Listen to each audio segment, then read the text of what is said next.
Me, I want what's coming to me. Oh, well, what's coming to you, Tony? The world, Chico.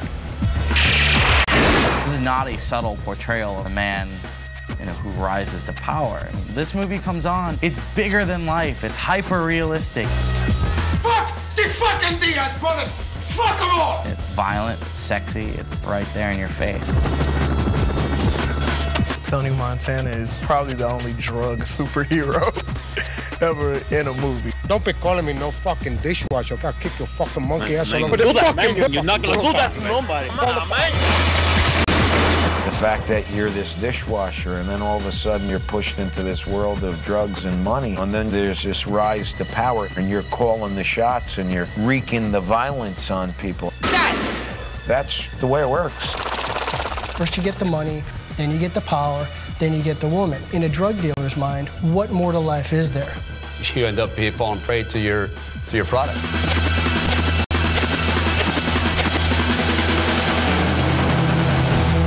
You get comfortable, you get complacent, you lose control, you end up dead. The world is yours, but at what expense?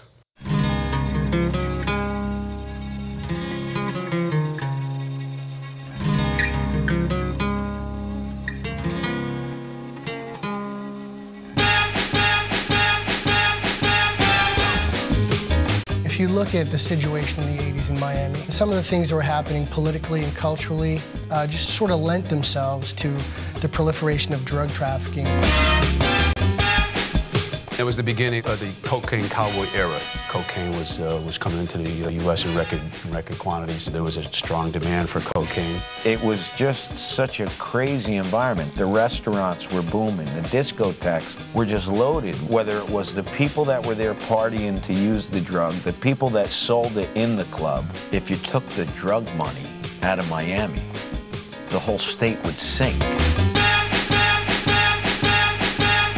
And then you're gonna find out your biggest problem is not bringing in the stuff, but what to do with all the fucking cash! Tony Montana came from Cuba in the famous boat lift and found himself in a country with which he wasn't familiar, with no gainful employment and really no way to make a name for himself. The criminals that came out of the Cuban jails, their opportunities were certainly limited. And then they saw drugs and trafficking drugs as a way to escape and give them power. Somebody says that, you can move this bag of cocaine and I'll pay you, $50,000. And now you got the opportunity to be the powerful guy, handling the gun, having the money, the women. The world is yours. I mean, who's gonna wash dishes? Come on! Oye! Get there! Dare you!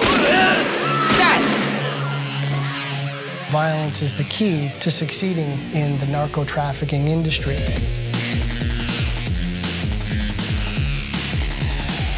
It's a ruthless situation. The things around you that would make the normal individual say, I don't want to get involved in drugs. I don't want to go to jail. I don't want to get killed. Tony Montana was willing to take that chance. This is a man who shows up a badass. He shows up a hardened criminal. And he really does become quite a power throughout the film with just naked, unchecked aggression. So long, man. Have a good trip. Fuck you! The way you rise to power is please the hierarchy by making good deals, making money, not bringing heat to the organization, and being a loyal soldier. Or you make your own organization and you make that power yourself by being ruthless. All I have in this world is my balls and my word, and I don't break them for no one. Anybody who came against them had to go. There was no conversation. There was no debate. They just had to be taken out because they were in the way of his goal. Shoot that piece of chip. No!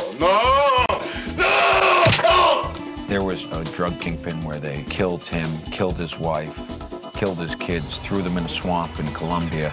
It just happened last year. Whether it's a hit on an entire family, on someone they believe is an informant, they will take quick and decisive action, and they'll do it in a manner that sends a message to everyone around them to be aware that this is a person, this is an organization that you do not want to cross. Drug dealing at its essence is all about money. Power, ego. The women, the fast cars, the fancy houses. Party, party, party. Tony Montana displays his power prominently through the things that he has. A tiered swimming pool, a giant bathtub. Different suits every day, throwing money away. Well, you know you're a Cuban Miami drug dealer if you own wild exotic pets that eat people. He was on some Michael Jackson stuff with that one, like excess to the fullest extent. If you go back to the Scarface era, they made no effort to hide the fact that this guy's running dope. That highfalutin flashing the cash. You might as well put a sign on your back saying, you know, I'm a drug dealer. You start to feel invincible. You're blinded by the fact that you're making money. You're blinded by the fact that certain people respect you. A drug dealer, you don't live a legitimate lifestyle. Like, you're not supposed to be just out there not caring who sees you. Like, you have no way to prove where you got this money from.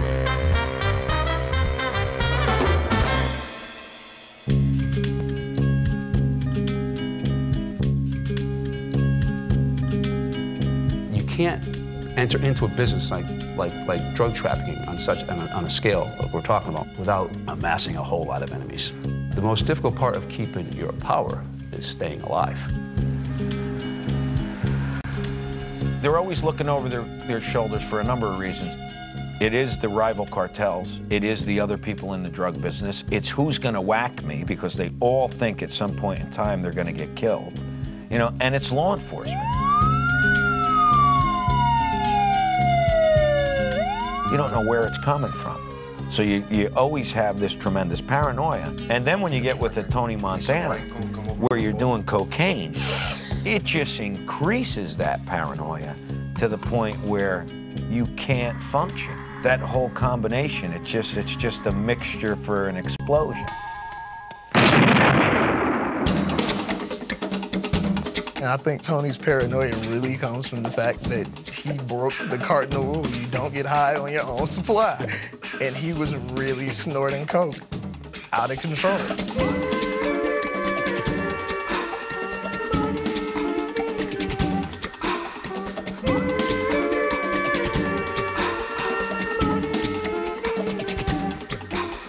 You're paranoid as it is because of the trade you're in.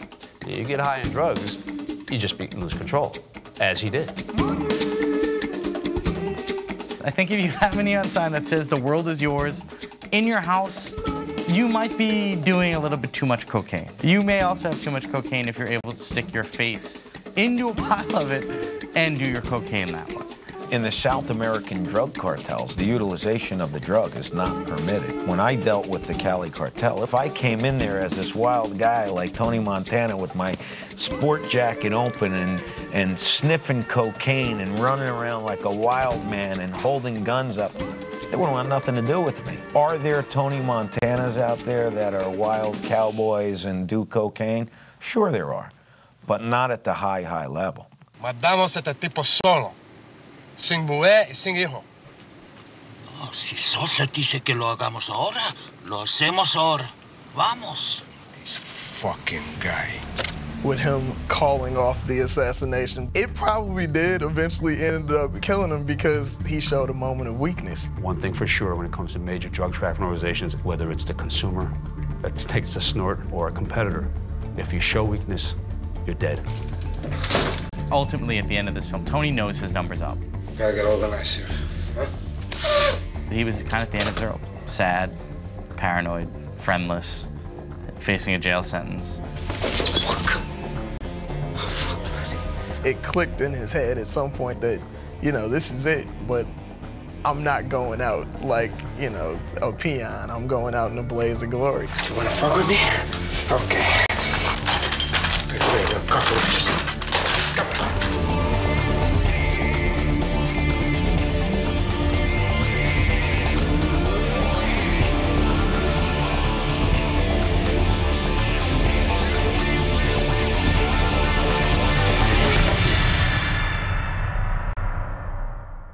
He goes down swinging, trying to keep the world his. And if you want his world, you're gonna have to take it in the same way that he took it. For him, that's a hero's death.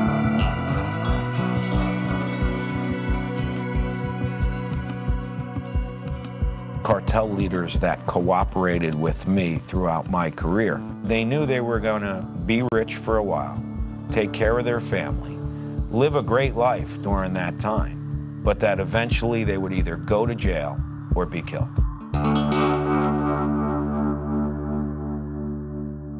When I think about what I see in drug law enforcement today, it is not uncommon for me to go into a home of a trafficker at any level and see an Al Pacino picture on the wall, to see a Scarface poster. I think the appeal is just coming from nothing to something. In a twisted way, it's the American dream. I work hard for this. There's a lot of reality as to how someone can start as a dishwasher and make it all the way to the top. This guy came from nothing, rose through the power, lived the good life, had everything he wanted to have, and then in the ultimate end, ends up in the base of a pool. You know, the world ain't yours. The moral of the story is, don't be a Miami drug dealer. And if you're gonna be a Miami drug dealer, don't have a gun battle in your house. ¡Yo te digo que